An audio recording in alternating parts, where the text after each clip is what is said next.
On the technicals today, we have Aditya Agarwala joining with us, while from the research team, we have Harsh as well as Lisa joining with us. Good afternoon to all three of you all.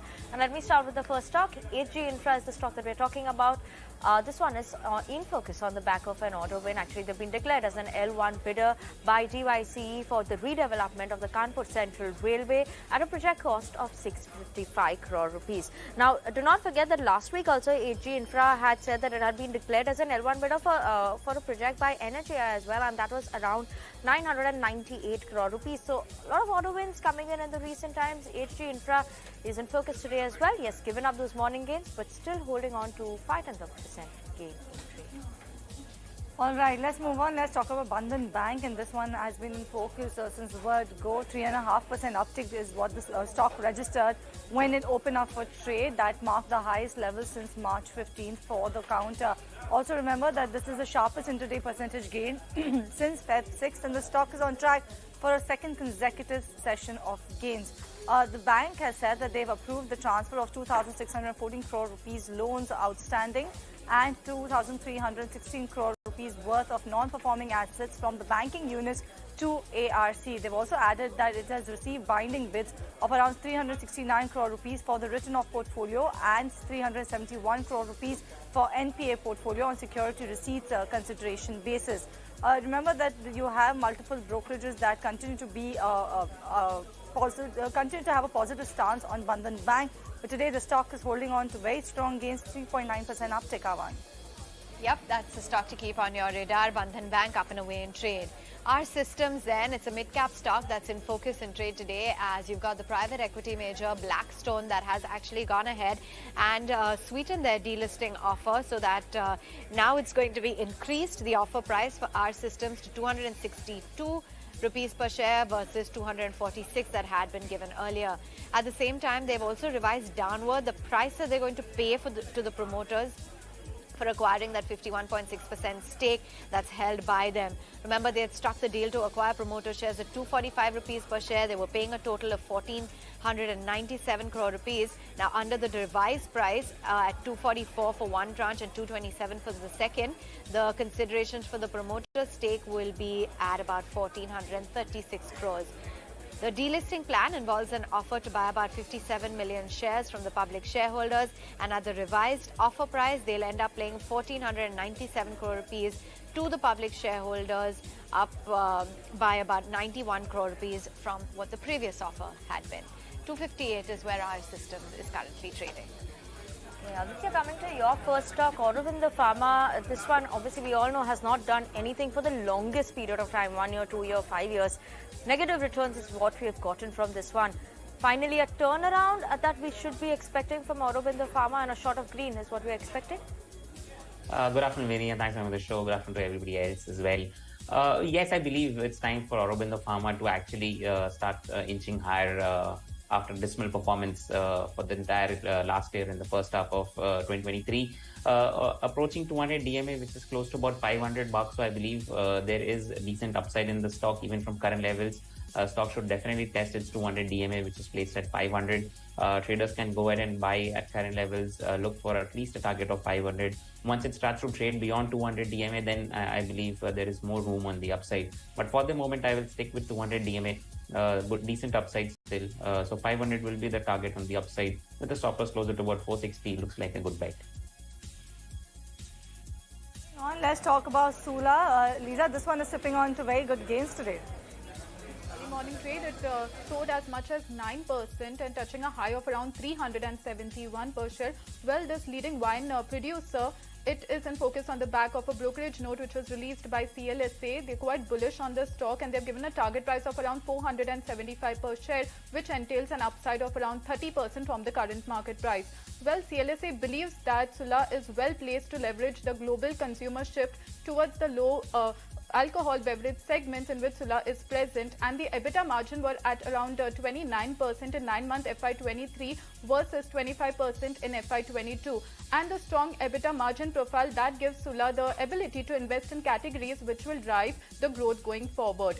And the CAGR growth for the next 2 years is going to be higher than the alcohol company. CLSA expects a 17.5% revenue CAGR and an 18.5% EPS CAGR over the next 2 years. And EBITDA margin is expected to moderate to 27% by FY25 calendar year. So, well, Sula is in focus on the back of this brokerage note.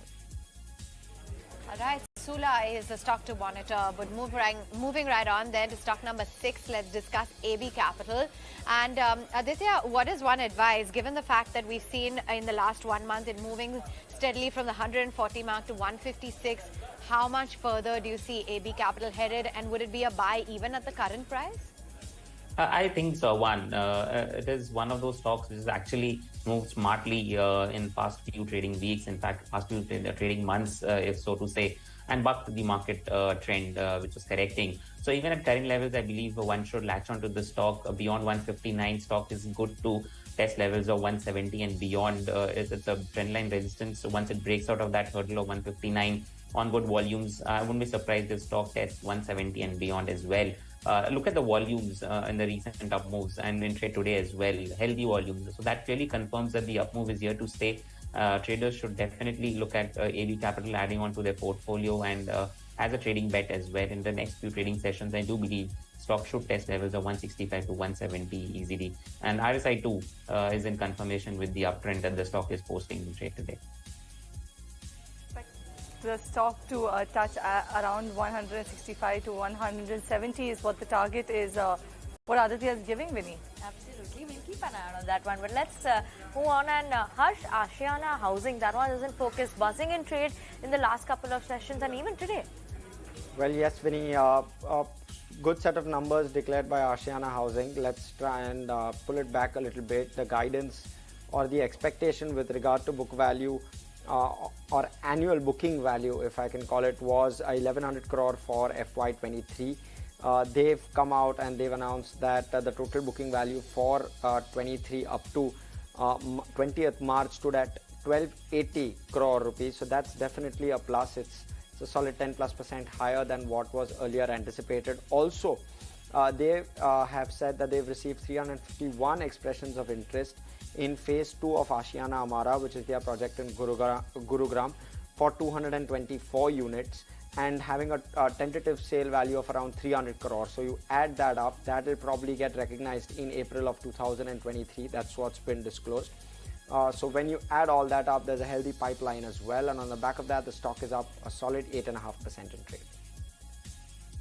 Ashiana Housing for you, but Aditya, IDFC First Bank, this one has been among the top for a lot of technical analysts. Do you think that this deserves to be in that sort of a position? Do you think that now still is the time to bet on IDFC First Bank? Yes, Cheryl, absolutely. Because if you take a look at the last few weeks, the stock has not done much for itself. In fact, it's entered into consolidation phase. Recently, it took a taken support at the lower end of the trend line, and from there, it's moved higher. So I believe stock is good to test levels of 62 to 64 in the near term. RSI has also taken support at the lower end of the bull zone, and from there, it's turned northwards.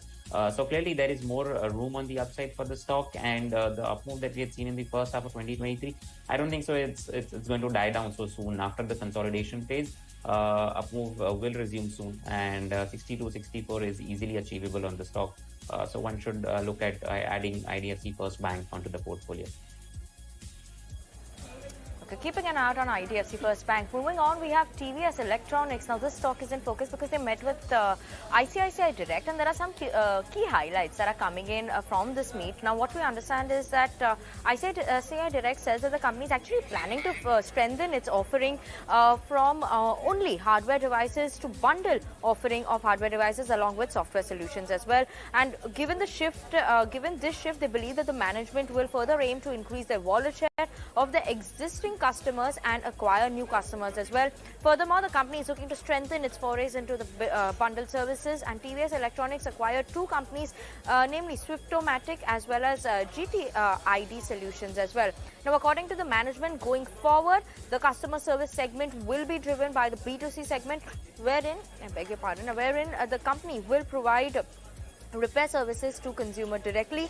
And overall, the management has given a revenue guidance of 500 crores for the products and solution segment and EBITDA margin of 8 to 10% by FY25, aiming to maintain an ROCE of 15%. On the back of this, we've seen positive commentary coming in here, and TVS Electronics today is surely buzzing in trade. All right, moving on, let's talk about Hindustan Zinc. And why is Hindustan Zinc in focus in today's trading session is because they've gone ahead and approved the fourth interim dividend of 26 rupees per share. The interim dividend is worth about 10,986 crore rupees for the financial year of 2022-23.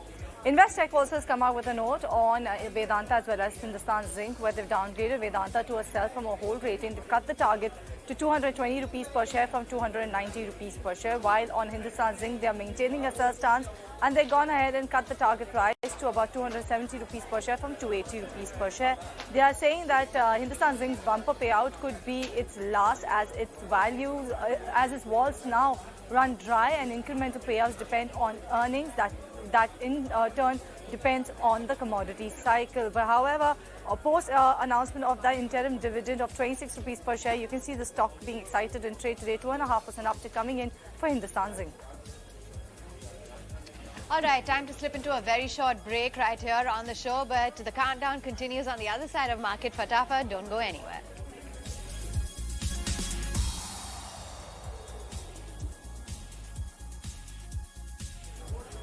Welcome back, and you're watching Market Fatafat on ET. Now let's keep it going with all the stocks that are buzzing in trade.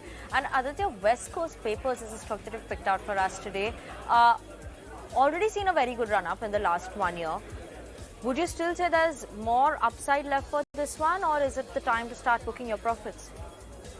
No, there's more left on the upside, Vinny, because after consolidation, I believe the stock will resume its uptrend, and we are seeing that in trade today. Initial days of the up move on the upside, stock can definitely test levels of 570, 580, which happens to be the upper end of the consolidation phase. Once it breaks out of that, stock can test new highs as well.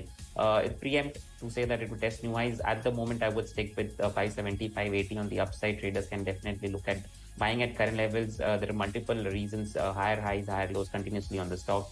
And RSI too made a positive divergence with respect to price. So all in all, suggests that the up move is still intact. And after this consolidation, it will resume its uptrend with a target of 575, 580. Immediately, I would look to buy the stock. 575, 580, watch out for those levels on the West Coast paper. Moving right on then, Zydus Life Sciences, another newsmaker in today's trade, as the company has received the final and tentative approval from the US FDA. This is for the orphan drug designation to the company for the treatment of patients with the Cyroprin-associated periodic syndrome. Now, the FDA's office has granted this approval for the medicine in the treatment of these diseases. It's actually for fewer than 200,000 people in the United States. The company as well has said that they've announced the positive phase 2 proof of concept study for these patients, supporting the advancement of ZYIL1 into the clinical trials for these patients. So that's the reason that the stock is a buzz in trade. All right, moving on, Aditya, MCX, that's the one that you have on your radar, and how is it looking on the charts to you? Very good on the charts. In fact, Cheryl, one of those stocks which has been an outperformer in the recent times, and in trade today, it's broken out from a downward sloping channel as well, resuming its uptrend. On the upside, stock can easily test levels of 1600 to about 1650. At current levels, also one can look at buying the stock. RSI 2 has moved beyond the 60, which shows strength in the stock. Volumes are too supporting the same. So all in all, it's a very strong looking charts. Should not miss out if markets do support a bit. MCX will easily test levels of 1600 to 1650. Okay, keep an eye out on those levels for MCX. Moving on, Lisa, Mahindra CIE also in focus today. Why is that so? Yeah, it is on the back of a management meet with ICICI Securities, and the management highlighted that they will deliver growth which will be higher than the OEM industry in the long term. And they also set to cater to the EV demand in India as well as the European Union region through steel as well as aluminium casting forging. Well, on the EBITDA margin, they stated that they are confident of achieving a 17 to 18% margin for India and 16 to 17% for the EU region in calendar year 24. And they will keep the capex and sales ratio 6% in the coming years. Well, the free cash flow proceeds that will be used to pay off their debts and also for their inorganic growth. The EU truck forging sale deal that is expected to get done within the next couple of quarters, and ICI Securities, they are bullish on the stock and they have a target price of around 466 per share. Well, this stock has rallied like nearly 5% last week on the back of a block deal by Mahindra Mahindra. Today the stock is trading flat, but in the last 1 year the stock has given like fantastic returns, almost doubling in their share price. So well, on the back of the management meet, Mahindra CI is in focus today. For that stock in today's trading session. But the next chart that Aditya is looking at is Aramco Cements, and pretty steady scale up from that 710 mark or so now to 730 in a matter of the last 5 days, Aditya. Do you think that perhaps now the positive is already baked in, or would you expect a further leg up? I believe there's more leg up one in the stock. The entire cement pack is looking good, to be honest. And within that, Aramco Cement could be one of the top bets. 750 is easily achievable in the stock in the next two trading sessions. Once it crosses 750, that is when I believe the real up move will start in the stock, because that happens to be the upper end of a consolidation phase that the stock has been in for some time now. Beyond 750, stock could easily test levels of 800 and beyond. And technical indicators do suggest that the up move, which I am expecting beyond 750 is on cards, should be seen pretty soon. More of a positional trade, but for the moment, 750 is what I'm looking at in the stock. Harsh, L&T, why is this one in focus today? Well, yes, another significant order win that would mean around 1,000 to 2,500 crore order in that range, in that band is what L&T has won. Now, mind you, yesterday as well, there was a major order win which L&T announced. So cumulatively around 6 to 9,500 crore is what this adds to L&T's order book, which is quite substantial.